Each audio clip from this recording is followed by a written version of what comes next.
Hello students, मैं Rakesh Sharma government law college Alwar से आपका हार्दिक अभिनंदन करता हूँ। आज हम legal and constitutional history of India में पिट्स इंडिया एक्ट 1784 के बारे में चर्चा करेंगे।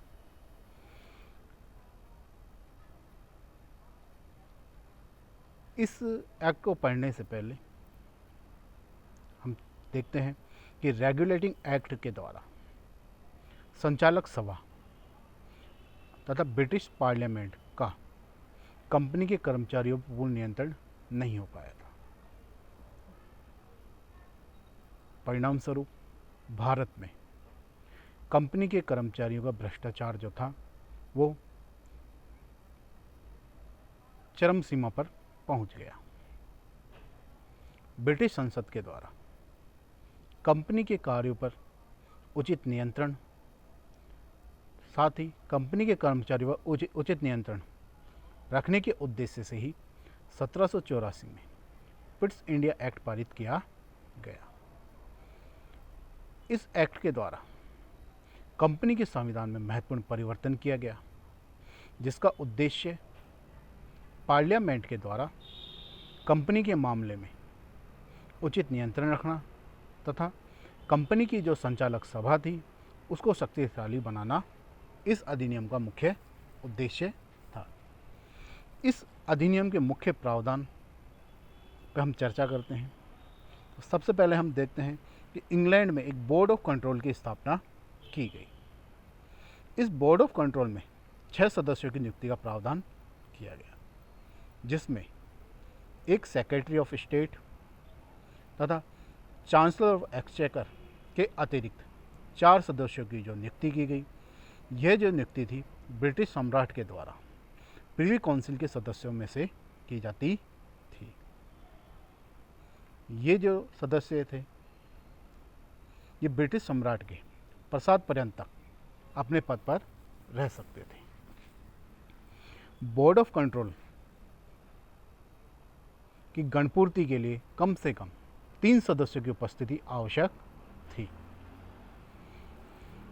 पिट्स इंडिया एक्ट के द्वारा कंपनी के संचालकों के लिए यह आवश्यक कर दिया गया कि वे बोर्ड ऑफ कंट्रोल को भारत के संबंध में सिविल, मिलिट्री तथा राजस्व से संबंधित पत्र व्यवहारों की प्रतिलिपि भेजें।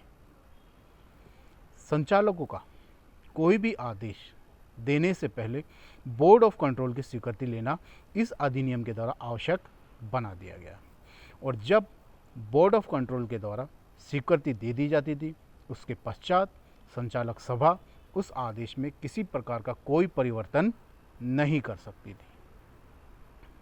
इसके अगला प्रोविज़न हम देखें तो संचालक सभा जो थी वो governor general, commander in chief तथा परिषद के सदस्यों को नियुक्त करने और उनको पद से हटाने के लिए अधिकार दिया गया। ये लोग ब्रिटिश सम्राट के द्वारा भी पद से हटाए जा सकते थे। तो ये अधिकार किसको दे दिया? संचालक सभा को दिया गया, और साथ ही ब्रिटिश सम्राट के द्वारा को भी उनको पद से हटाने का अधिकार दिया गया।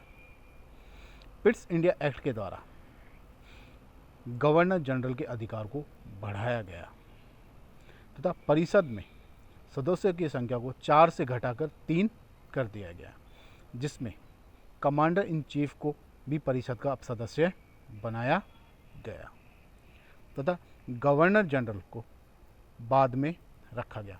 किसके बाद?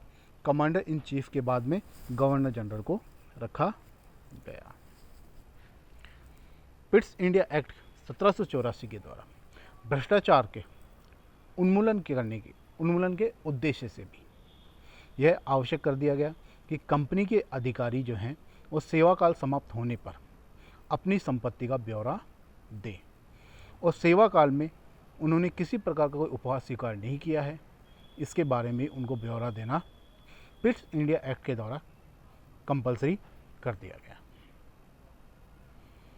इसी के द्वारा पिट्स इंडिया एक्ट के अगर हम अगला प्रोविज़न देखते हैं तो भारत में अपनी सेवा काल के दौरान जो किए गए अपराधों के परीक्षण के लिए इंग्लैंड में एक विशेष न्यायालय का गठन इस एक्ट के द्वारा किया गया। पिट्स इंडिया एक्ट के द्वारा ये किया गया जो महत्वपूर्ण परिवर्तन जो है वो कंपनी के कार्यों की देखरेख के लिए इंग्लैंड में 2 संस्थाओं की स्थापना की गई। व्यापारिक मामलों में कंपनी के संचालक सभा के अधीन थी, जबकि राजनीतिक मामलों में बोर्ड ऑफ कंट्रोल उच्च संस्था थी। तो इन 2 संस्थाओं की स्थापना कर दी गई, जिसके द्वारा क्या किया, व्यापारिक मामले तो कंपनी के संचालक सभा के अधीन कर दिए गए और राजनीतिक कोई मामला है उसको बोर्ड ऑफ कंट्रोल के उच्च के अधीन कर दिए गए। ये बोर्ड ब्रिटिश सम्राट का प्रतिनिधित्व करता था, जबकि संचालक सभा कंपनी का प्रतिनिधित्व करती थी। तो आज हमने पिट्स इंडिया एक्ट 1784 पर भी चर्चा की। उम्मीद है आपको समझ आया होगा। धन्यवाद।